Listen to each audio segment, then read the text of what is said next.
It's only 3 years. So the 15 doesn't apply. Oh, yes. I mean, we can go through the whole 151 bits of the head. Like the Chaldeans coming to Manchester, I might have to take a fair bit of explaining. Well,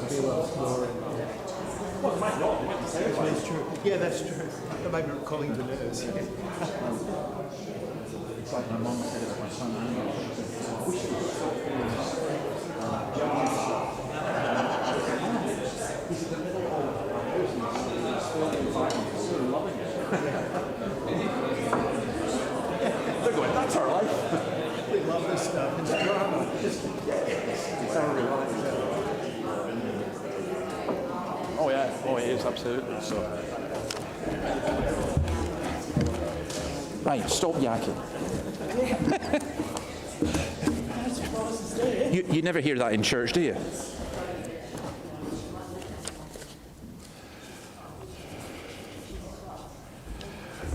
Okay, welcome. I think, have I got this on? Yeah, I have. I was going to teach you a Scottish phrase, had your wished, which just means keep quiet. No, but it's good that you're all talking to each other, and it's great to see you. And it is, man, this is really strange weather to me. Our sun is coming out in 2 weeks' time, and we keep telling you about how hot and warm it's going to be.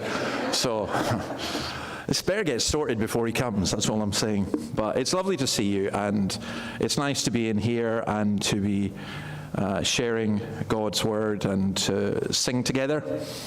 And we're going to look at some stuff today that is, Jesus actually said, it was a hard teaching. Right? Now we're going to see what that means. Now I've been looking at this and thinking about this a lot, and I find it really exciting, and I hope you will as well, but we'll see. But let's begin by worshiping God, singing, Behold Our God. 1, 2, 3, 4.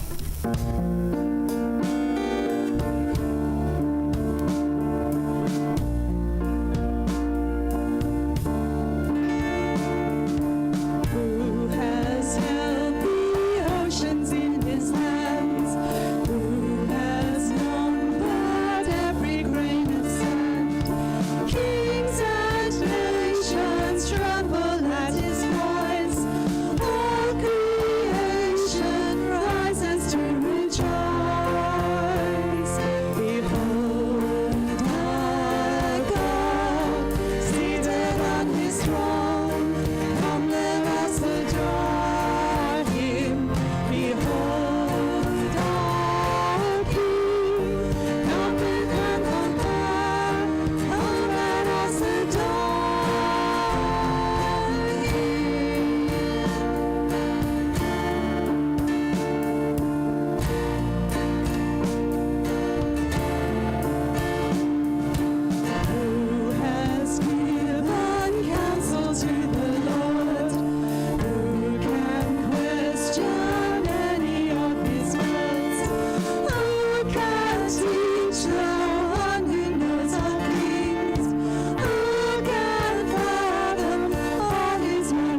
Please have a seat. Lord, we adore you and we thank you that your hands took the nails. We thank you that your word is true. And we thank you for your deep compassion and love for us. We thank you that there are those here this evening who were sick and you have raised them up. We bless you for that. We thank you for the measure of health and strength that each of us enjoy. We remember those who are unable to be with us because of illness. And we pray most of all, O Lord, that you would grant healing of body, soul, and mind to each person here and all whom we love. In your name, amen. Just a couple of notices. We will be on again next week as well. And I also want to say that if people have questions or comments, we do have a Q&A, but you're also welcome to write me personally and also to meet up. I'm very happy to meet up with people, and if it's the first time I meet up with you, I usually buy the coffee, and then the second time we have a meal and you buy that. So that's how this works. But it's lovely to talk about and share about these things, and please do feel to be in touch. I'm going to ask Jacques if he will read John 6:52 to 71, and after that, Jan Budden's going to lead us in prayer. So I'll let Jacques go first.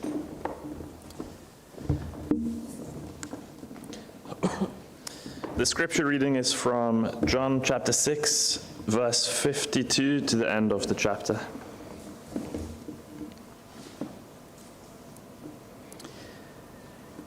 At that, the Jews argued among themselves, "How can this man give us his flesh to eat?" So Jesus said to them, "Truly I tell you, unless you eat the flesh of the Son of Man and drink his blood, you do not have life in yourselves. The one who eats my flesh and drinks my blood has eternal life, and I will raise him up on the last day, because my flesh is true food, and my blood is true drink. The one who eats my flesh and drinks my blood remains in me, and I in him. Just as the living Father sent me, and I live because of the Father, so the one who feeds on me will live because of me. This is the bread that came down from heaven. It is not like the manna your ancestors ate, and they died. The one who eats this bread will live forever." He said these things while teaching in the synagogue in Capernaum. Therefore, when many of his disciples heard this, they said, "This teaching is hard. Who can accept it?" Jesus, knowing in himself that his disciples were complaining about this, asked them, "Does this offend you? Then what if you were to observe the Son of Man ascending to where he was before? The Spirit is the one who gives life. The flesh doesn't help at all. The words that I have spoken to you are spirit and are life. But there are some among you who don't believe." For Jesus knew from the beginning those who did not believe and the one who would betray him. He said, "This is why I told you that no one can come to me unless it is granted to him by the Father." From that moment, many of his disciples turned back and no longer accompanied him. So Jesus said to the 12, "You don't want to go away too, do you?" Simon Peter answered, "Lord, to whom will we go? You have the words of eternal life. We have come to believe and know that you are the Holy One of God." Jesus replied to them, "Didn't I choose you, the 12? Yet one of you is a devil." He was referring to Judas, Simon Iscariot's son, one of the 12, because he was going to betray him. This is the word of the Lord.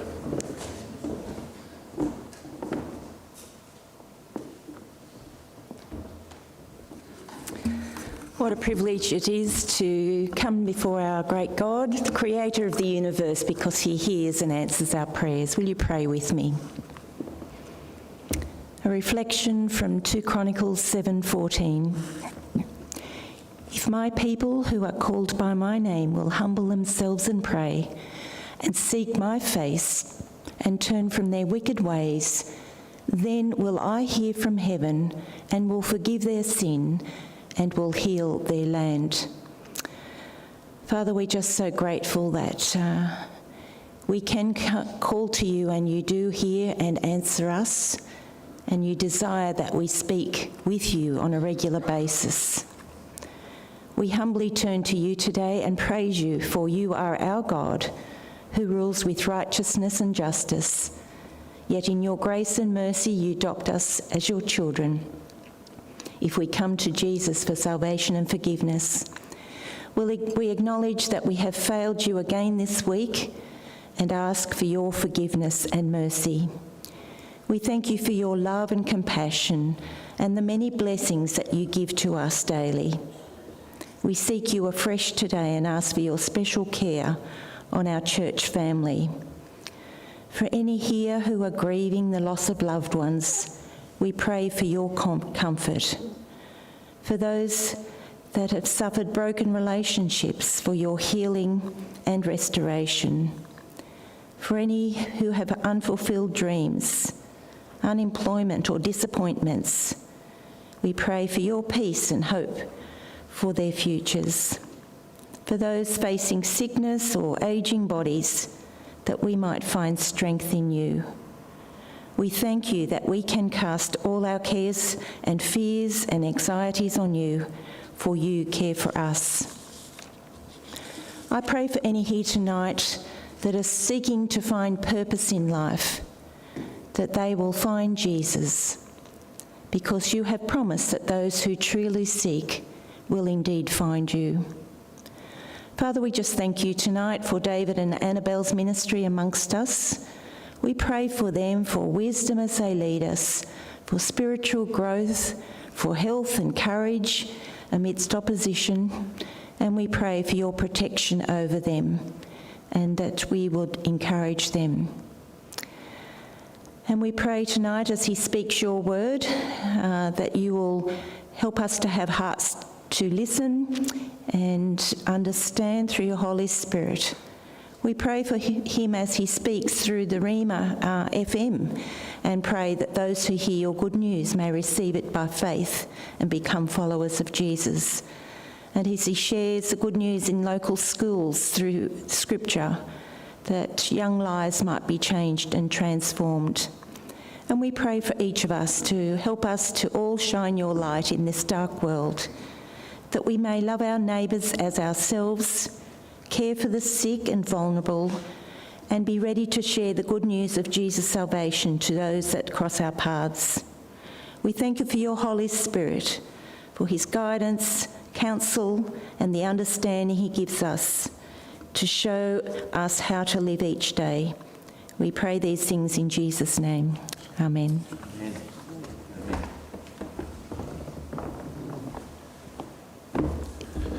Now we have the privilege of singing some songs that are 3,000 years old, and we're going to sing one of those, Psalm 43, and it's a prayer that God would send his light and truth to us. So let's sing Psalm 43. Oh, sorry, 103, is it? Yeah, beg your pardon. No. 43, yeah. Should be 43. We've got 103 up there.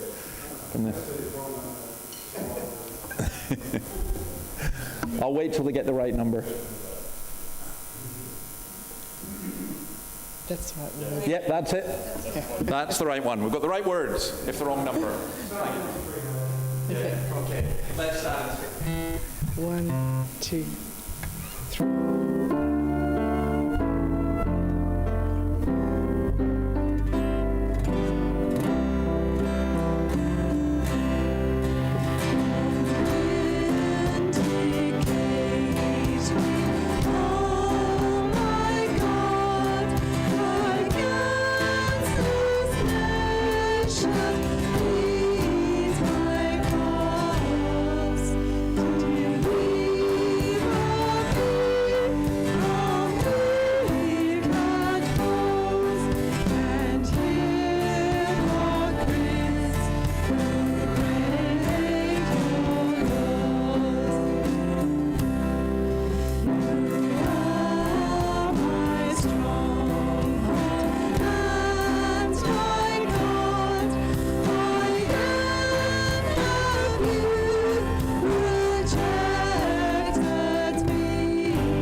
Hey, have a seat, please.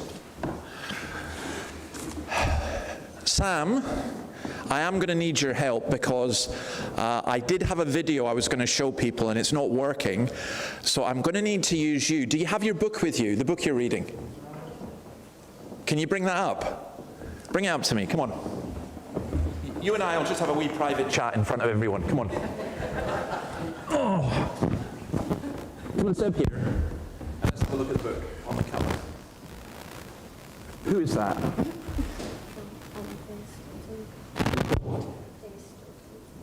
Okay.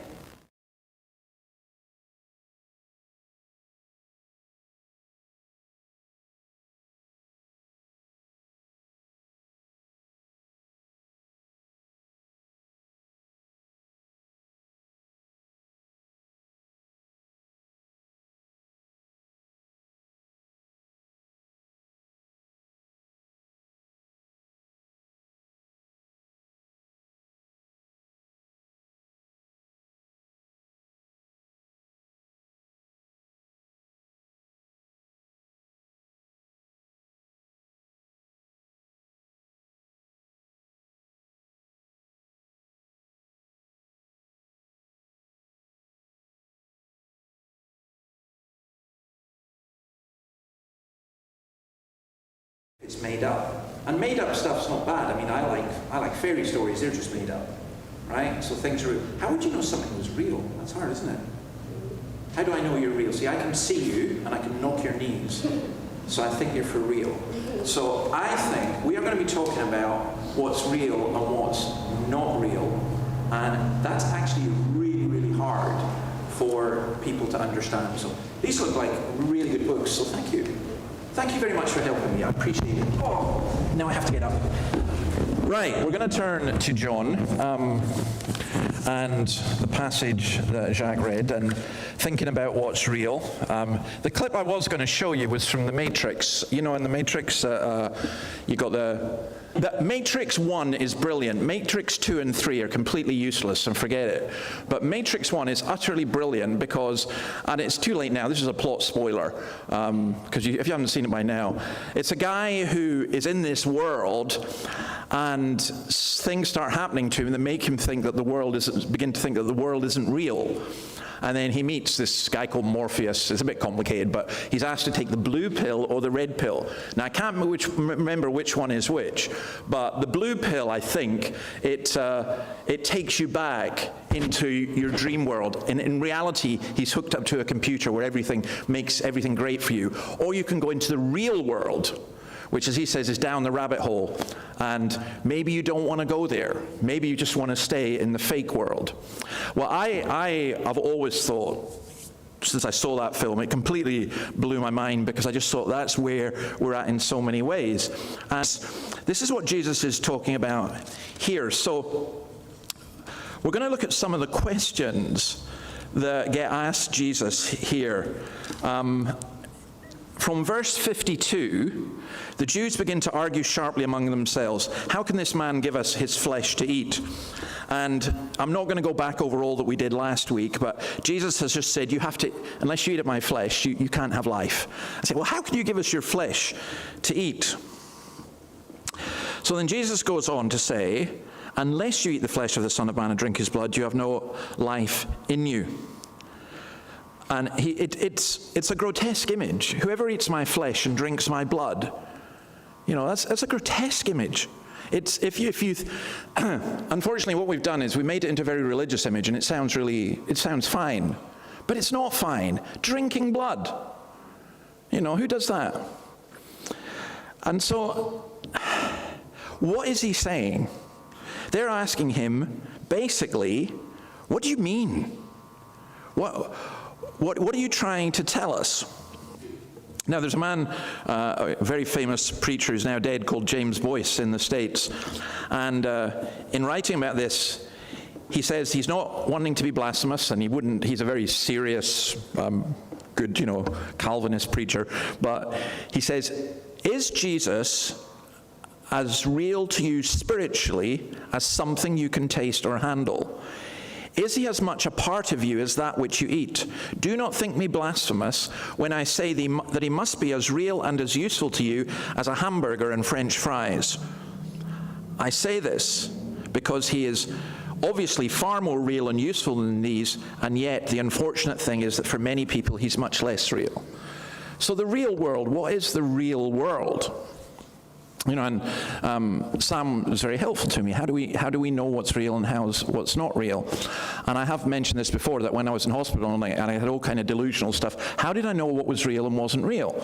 I was utterly convinced. I'd been in hospital many times. Incidentally, I was also convinced that they were all out to kill me, and there was all different kinds of stuff like that. But how do you know what's real and what's not real? And one of the things, you know, when you taste water, it's real. You really appreciate it. All the stuff that's going on in your head, your family, they're real people. Some other people you think, are they for real or not? You know, you ever say that, are you for real? You know, do you actually exist? But there are things, it's sometimes very hard, and you can become very mentally unwell when you start questioning every aspect of reality. And it is actually an astounding claim to say that Jesus is as real to me as if I went into a cafe on Bowman Street and, you know, got myself a burger. That's real. When you taste the coffee, it's real.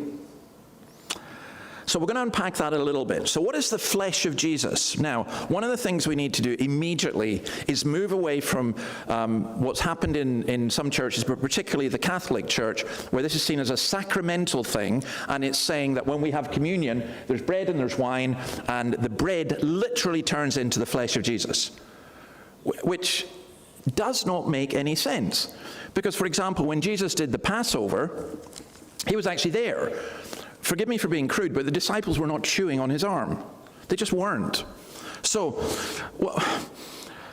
what's he trying to say? The flesh of Jesus means his complete and full humanity. We must never let go of the fact that Jesus is a human being. And there's a tendency amongst people who are Christians to focus very strongly on the fact that he's the Son of God, and to make his humanity just a little bit less. He's not quite as human as us, you know, because we think he doesn't go through all the stuff that we go through. But I think it is so encouraging to know Jesus as a human being. And I'll tell you why. Because I cannot conceive of God. And to know who God is, unknowable. In that sense, the Muslims are right when they talk about Allah as unknowable, because he's beyond us entirely. But what the Bible says is that God came to us in Jesus, and he is both God and man. 1 John 4 says this is how you can recognize the Spirit of God. Every spirit that acknowledges that Jesus Christ has come in the flesh is from God, but every spirit that does not acknowledge Jesus is not from God. This is the spirit of the Antichrist, which you have heard is coming, and even now is already in the world. So the flesh, Jesus is saying, you really need to feed on the fact that I am a real human, really human, as well as being God. And then the blood stands for the life. Now again, we don't understand how offensive this is. I mean, how do you like your steak? If you're anything like my wife, the cow has barely been killed. You know, and if you're from a Scottish background, well, for me, black pudding is part of our staple diet. You know, and it's such a disgusting thing at one level.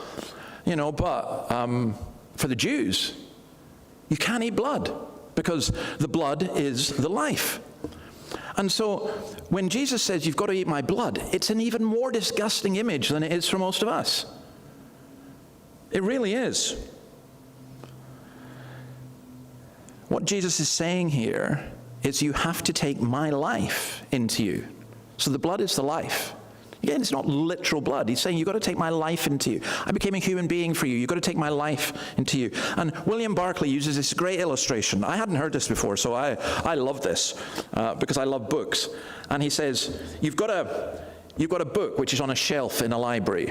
Now, some people do buy books just to put them in shelves on libraries so that people can be impressed or look, or if they're filming, a YouTube thing. In fact, you can even, believe this or not, you can buy wallpaper that makes it look as though you've got all these books, so there's old Dostoevsky and Tolkien and everything. And it is quite interesting. I love going into people's homes and looking at your book collection, and also working out which ones you've actually read as well. But Barclay says this: it's like having a book. So for me, I would say something like Dostoevsky's Crime and Punishment, which I did have. I knew it was meant to be a great book. I had it, or no, actually better still, Lord of the Rings, which I had, but I'd never read. And you know how they say that people in the world are divided into two groups, those who've read Lord of the Rings and those who are going to. Well, I hadn't read Lord of the Rings, and I had it, and I had this beautiful edition. And then I confess to my shame, it was the films that made me go and read it. My son read it long before me. And I took it off the shelf, this beautiful book, and I started reading it, and I found it utterly, utterly absorbing. And that's what Barclay says it's like. You can look at a book and admire it, but one day you take it down and you read it, and it comes into you. It becomes part of you. And that's why I'm so impressed with Sam reading books. I just think it's a great thing to be able to do. But it remains external until we take it into ourselves. So that's the same with Christ. Christ could be a statue. Christ can be a figure in a film. Christ can be a painting. Christ can be just a lot of words that we hear. But when we take him for ourselves, everything changes. If Christ is just a figure in a book, then he's no use to us. And Barclay goes on to suggest that John is saying that the communion table and the dinner table and the picnic on the seashore or the hillside are all alike. Like, we've got a communion table here, right? What's special about it? Nothing. It's a piece of wood. There's nothing special about it. It's not particularly sacred, And, or let me put it another way. If you're having a meal and you're having a picnic down at the beach, and you're giving thanks to God for the food and you're sharing together, that's also sacred in that sense. I mean, this is sacred in that we set it apart for holy use and for so on. But what we do so much is we put things in different categories that we need to be careful not to do with that. So what's being said here is that Jesus can be very real to us, substantially real to us. Now, some other things, just to mention this almost in passing. The idea of bread suggests that Christ is indispensable. Bread was a staple of life for so many people those days. And for me, I understand that, because that's what I grew up. If there's not bread or potatoes at a meal, it can't really be a proper meal, can it? None of that foreign food like rice or stuff, But you know what I mean, that you have to have bread with everything. You have to have a sandwich, you have to have bread. And that was the kind of attitude then. The idea of bread of life, he's using it as a staple, and he's saying, can you conceive of life without Christ? I can't. I honestly can't. I cannot enter into your mind or heart, because I cannot conceive of life without Christ. I would absolutely despair. I would be in the blackest pit of hell without Christ. Another thing about bread is that we have it daily. We need Christ daily. We don't get like a dose of Christ on a Sunday and then the rest of the week. That's it. Or another way to think about this, and there are so many ways, it's such a rich image. Imagine if, like the woman at the well, which we saw earlier, you could have a drink that would give you eternal life. You'd be saying, give me it, give me it. Imagine if there was something that you could eat, that you could have eternal life. Imagine if you could go to a cafe on Beaumont Street, and I'll refrain from mentioning any of them, and eat and drink something which could forgive you all your sin and renew your spirit. That's what's being offered. I mean, I love going to those cafes. I love having the chili scrambled eggs or the long blacks and things like that. But what we're saying to people here when we say Alive at 5, we're saying we've actually got something that's much more beneficial to you. Not decrying those things, we all have them. But this is something more. So if you look at verse 57, just as the living Father sent me, and I live because of the Father, so the one who feeds on me will live because of me. Jesus is saying, I live because of the Father, therefore those who feed on me will live because of Jesus. And the manna that came in the wilderness, which is what he'd been talking about before, it perished, it went off. But this never goes off because it is continual life. Incidentally, just a small detail, this took place while he was teaching in the synagogue in Capernaum. That's what verse 59 says. At that time of year, there were set readings in the synagogue, and the reading at that time of year would have included Exodus 16 and Isaiah 54. Exodus 16 speaks of the manna that comes from heaven, and Isaiah 54 speaks of being taught by God. And Jesus is really saying to them, I'm here. I am the bread, and I'm the one who tells you about God. So, verses 60 to 66, who can accept this? On hearing it, many of his disciples said, this is a hard teaching. And it is a hard teaching, by the way. Honestly, we could spend hours reflecting and thinking about what this actually means. It is a hard teaching, but maybe not in the way that we think. Because before it was the Jews who were grumbling, now it's his disciples. Many of his disciples said, this is a hard teaching. Who can accept it? Can I say sometimes I get a little frustrated at churches which say, we really, really, really need to dumb down. I mean, they won't put it that way, but that's what they mean. I had a friend who's now dead, friend I would say. He was a teacher, Professor Donald MacLeod. And at the University of Edinburgh, we have kind of student meetings. And one, he was a very good theologian, and one time he was due to speak, and he came in, and I couldn't believe what the students told him. They said, we've had a really hard week, so can you just keep it simple? And I was thinking, you've just asked him the wrong thing. There's no way he's going to do that. And he kind of looked and he said, you're lawyers, you're doctors, you're all, you don't switch off your brain when you come to study God's word. And he stood up and he gave one of the most profound and mind-blowing sermons I've ever heard in my life. I mean, my head was spinning at the end of it, but it was brilliant, it was wonderful. And I sometimes wonder if, yes, we need to teach things clearly, as Martin Luther said that he always preached as though a 14-year-old serving girl was present, because in that culture, a 14-year-old serving girl would have been illiterate. But you read Luther's sermons, they weren't dumbed down. It's just how he communicated them and what he did. So his disciples complained, they took offense at some of the things that Jesus said. Now, let me ask you about taking offense. Sometimes we take offense when offense is not intended. I might mention something and you get very offended by it because you think it's... we need to be very careful about taking offense. Sometimes people don't mean it. And certainly we should not want to give offense. That should not be our aim. But sometimes we do the right thing, and doing the right thing or saying the right thing actually causes offense. That's what Jesus says. Does this offend you? Does this offend you? And what Jesus doesn't do, he doesn't go and say, look, I'm really sorry if I offended you. He kind of says, you've got to take this on board. And the word hard, does this offend you? This is a hard teaching. The word that's used for hard here doesn't mean hard to understand. That's not what it means. But it means hard to accept.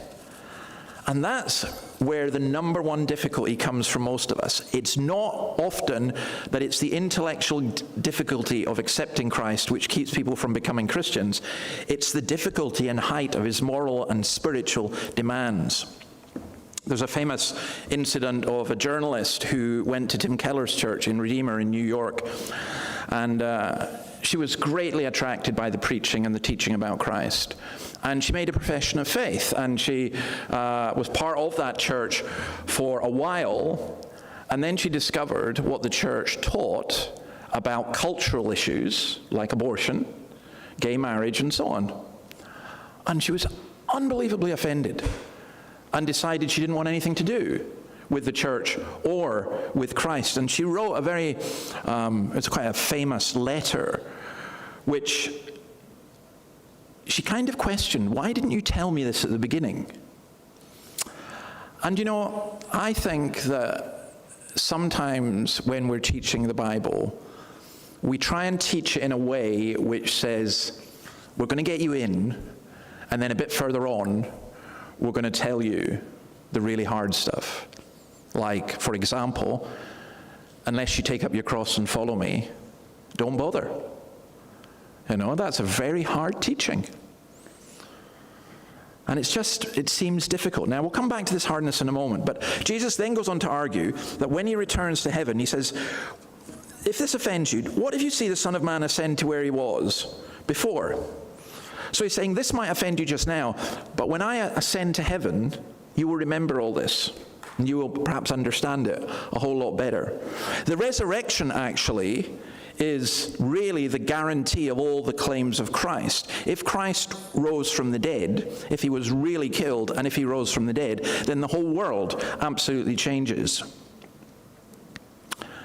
And so he goes on to say, the Spirit gives life. You need the Spirit, and you need life. Without that, you will not understand. You cannot just take the words literally. The flesh counts for nothing, he says. But Jesus has just said, you've got to eat my flesh. And then he says, the flesh counts for nothing. Isn't that a contradiction? Of course it's a contradiction. Jesus often spoke like that. You've got to eat my flesh, the flesh counts for nothing. And what he's saying is that it is a spiritual eating. The words of Christ are spirit and life.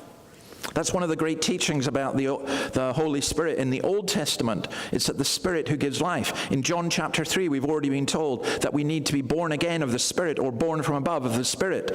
The words that Jesus has spoken are spirit. Jeremiah 15 verse 16, when your words came, I ate them.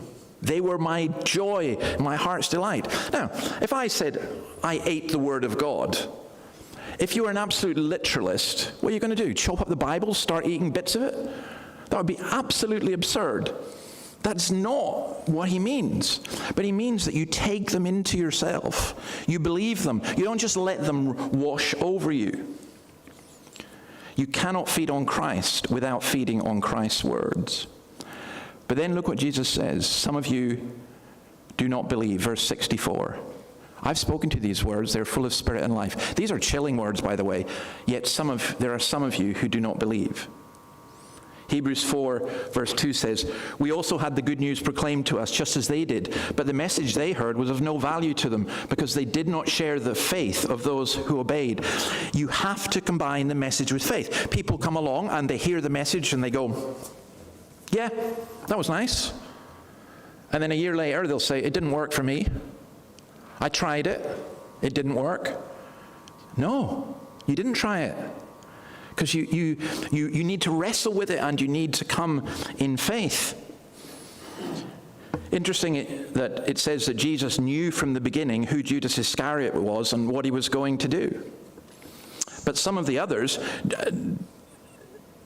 Judas Iscariot was the betrayer, but some of the others defected. They turned away. They were fair weather Christians. There's an old saying that the test of an army is how it fights when it's tired. I guarantee you this, that you can have churches that are packed to the door, and it's great. People love it. They're going to Bible studies, and they go to prayer, and they talk about everything. And yet, within a year of trouble coming or persecution, lots of people walk away. There are many who turn away. I want to see this church absolutely packed. Believe you me, I really do. It's nice to see so many of you here tonight. The more the merrier. Let's just get them queuing out the door. That's a great thing. But be very careful about getting too excited about numbers of people coming to church, or too depressed about the decline of numbers. Why? Because although many will profess faith, you only know when that faith is real when it is tested. Many turn away. Why did they turn away? It's very simple here, because Jesus didn't give them what they wanted. And people come to church saying, well, if we get this, this, and this, we'll believe in Jesus. And the church is stupid enough, and I really mean it, it's a stupid thing to do, to say, we'll give you this. We'll give you this. You know, instead of being like Peter going, I don't have silver and gold, but what I have, I'll give to you. My son works in a very poor urban housing estate. And I love his attitude, because lots of people who work in that context say, our aim is to help the poor, and what we need to do is give lots of free lunches and provide all this and do all that. And yes, they should do that, and they do that. But it's an absolute waste of time him being there unless he gives the people what they really need, which is the good news of Jesus Christ. And that's true for absolutely everybody. I was talking with somebody this morning. You're here and you know who you are. But, you know, the guys who are sitting around off their heads from alcohol and drugs on a Monday morning here, yeah, I need to give them tea and coffee. Yes, maybe they need some clothing and things like that. But it's not even worth bothering unless we see that their deepest need is to have their humanity restored by coming to know Christ. And that's true for absolutely everybody.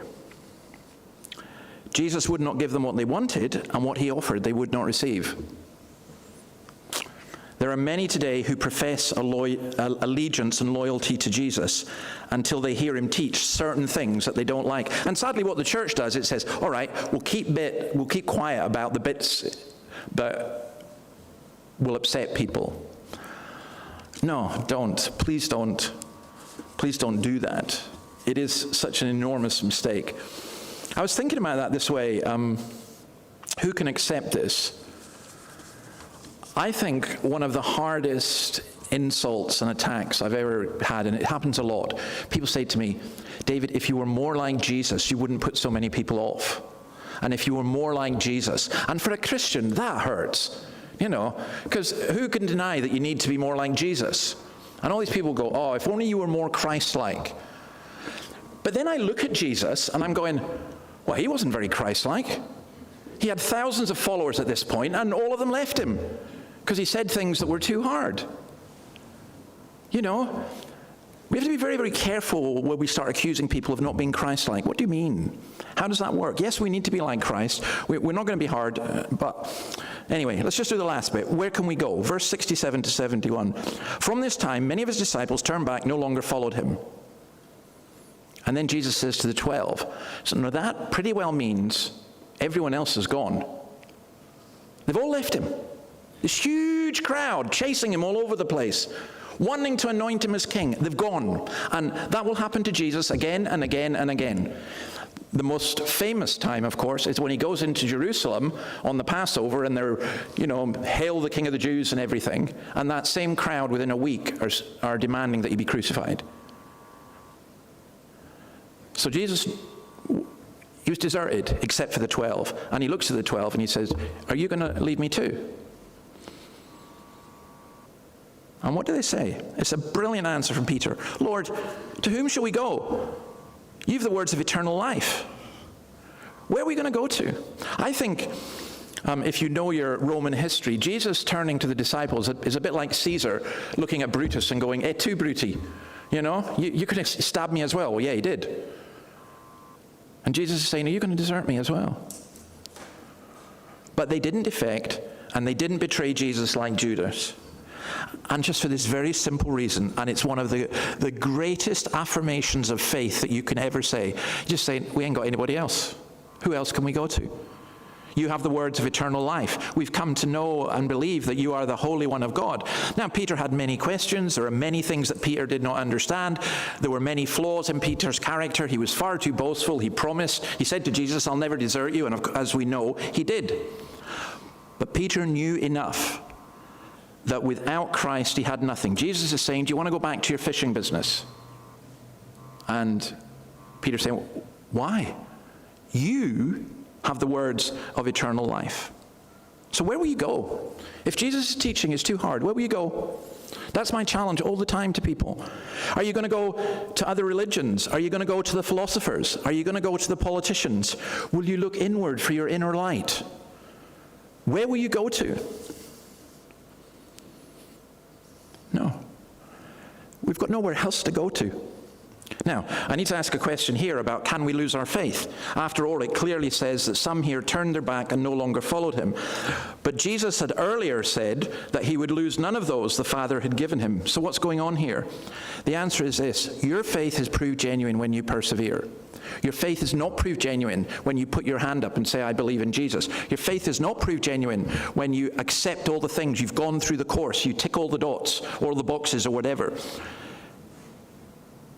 Your faith is proved genuine when you get so attacked, but you turn around and you say, Lord, where can I go? I haven't got anybody else. I just don't. That's real, genuine faith. It's like in the parable of the sower. There are some who at first receive the word with joy, but then they turn away when persecution comes. So notice in verse 70, Jesus says, have I not chosen you, the 12, yet one of you is a devil? Why does Jesus do that? Because it's almost as though Peter is boasting. We've come to believe and know you're the Holy One of God. You can rely on us. We're yours. And Jesus says, yeah, but I know that one of you is going to betray me. I know that. And actually, I suspect Jesus already knew that Peter would betray him in a way, not in the ultimate way that Judas did. Because Peter was later on to go, Lord, I will never betray you. Never. Not me. Before he betrayed him. And Jesus deals with his human pride by simply pointing out, I have chosen you, that's why you're following me, even though one of you is a diabolos. That's the word he uses, the devil. One of you is a slanderer. You're going to betray me. Okay, let me just put all this together before we have some questions. Just a very simple thing. When we say the teaching is hard, please do not misunderstand. It's not saying that Jesus is hard. Jesus is overflowing with compassion. He knows and feels our pain more than we can ourselves. He's like the surgeon who's got a hard thing to tell you. You're going to the hospital tomorrow, and you meet with the surgeon. He says, I got something to tell you that's really hard. It doesn't mean that the surgeon is cruel or that the surgeon hates you. He's telling you you've got cancer, you're going to need serious treatment and everything else. You might want to say, I don't want to know. I don't want that reality. I want to stay away from that. You might even want to blame the surgeon. Shoot the messenger if you like. When Jesus says these hard things, it's not because he's trying to trick us. It's not because he's trying to trip us up. It's not because he's trying to get rid of us. It's because he's wanting to test us and bring us forth as gold. And it's because he has a deep, deep compassion and love for us. And so I want to read a poem that from someone called Myra Brooks Welsh. And I love this, and I thought this is a great way to finish this. So it's in the context of eating Christ, taking the bread of heaven, and it's a poem about an auctioneer. So listen to this. 'Twas battered and scarred, and the auctioneer thought it scarcely worth his while to waste much time on the old violin. $3 once, $3 twice, going for $3, but no. From the room far back, a gray-haired man came forward and picked up the bow. Then wiping the dust from the old violin and tightening up the strings, he played a melody, pure and sweet as an angel sings. The music ceased, and the auctioneer, with a voice that was quiet and low, said, "What am I bid for the old violin?" And he held it up with the bow. $1,000. And who'll make it 2? 2,000. And who'll make it 3? 3,000 once and 3,000 twice, and going and gone, said he. The people cheered, but some of them cried, "We don't quite understand. What changed its worth?" The man replied, "The touch of the master's hand." And many a man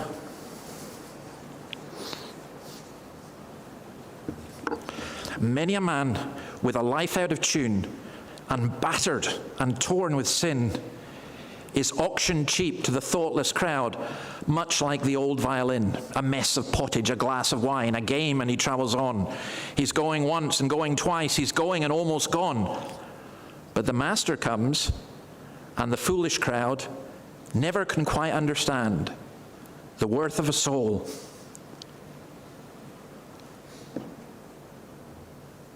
And the change that's wrought by the touch of the master's hand. You may feel worthless. It doesn't matter. The touch of the master's hand. That's all you need. And your worth becomes infinite. And that's the gospel we have for the guys I mentioned. I wasn't meaning to speak disparagingly of them at all. They are as valuable as you or I. They just need the touch of the master's hand. Let me pray. Lord, bless your word to us. May your hand touch us. May we know what it is to feed on you. May we know what it is to be set free. In your name we ask it. Amen. Okay, I don't know if anyone has any questions or comments. I've got one, I know that. Please feel free. You can email them or you could ask. So the one I've got is, does it matter that we don't understand? No, it doesn't. Because here's the amazing thing. The only way I can describe this, when I first became a Christian, I was like a kid with a little paddling pole going, I got it, I know all this. You know, I'm the king of the paddling pool. I'm the king of the swimming pool. And then as I matured a bit and grew a bit, I now realize I'm standing at the edge of the Pacific Ocean, maybe up to my ankles. There's so much more. So it doesn't, in one sense, it doesn't matter that you don't understand. In another sense, it does matter that you have enough to take hold of Christ. And if you don't have enough for that, then you've got to get understanding. We were looking this morning at the Sergius Paulus, the Roman proconsul on Crete in the first missionary journey. And you know what it says? He was an intelligent man, so he sent people to tell him the word of God. If you're an intelligent person, that's what you'll do. Anyone else want to say anything before we finish? No, that's fine. Great. We are going to finish with just a beautiful song. So, you know, the violin thing poem, I love that poem, but Christ paid it. And that's what we're going to sing. So let's stand and sing, and then we'll remain standing for the benediction.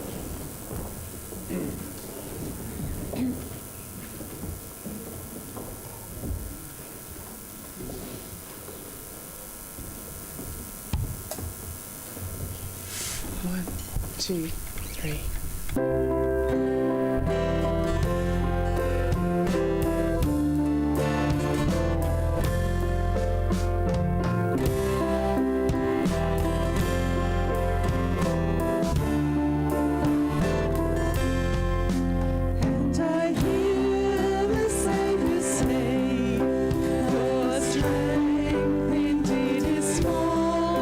Child of weakness, watch and pray. Find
Lord, may each one of us here just know that you have taken our sin, washed it away. May we feast on you. Lord, we don't talk about broken people out there. We talk about broken people in here, in us, with us. That's what we are. But you are the one who heals. You are the one who restores. You are the one who forgives. You are the one who takes the battered violin and turns it into the most remarkable instrument. And we pray that you would do that for each one of us here. In your name, amen. Amen. Feel free just to hang around and chat. There's no food. If you need food, go on to Bowman Street.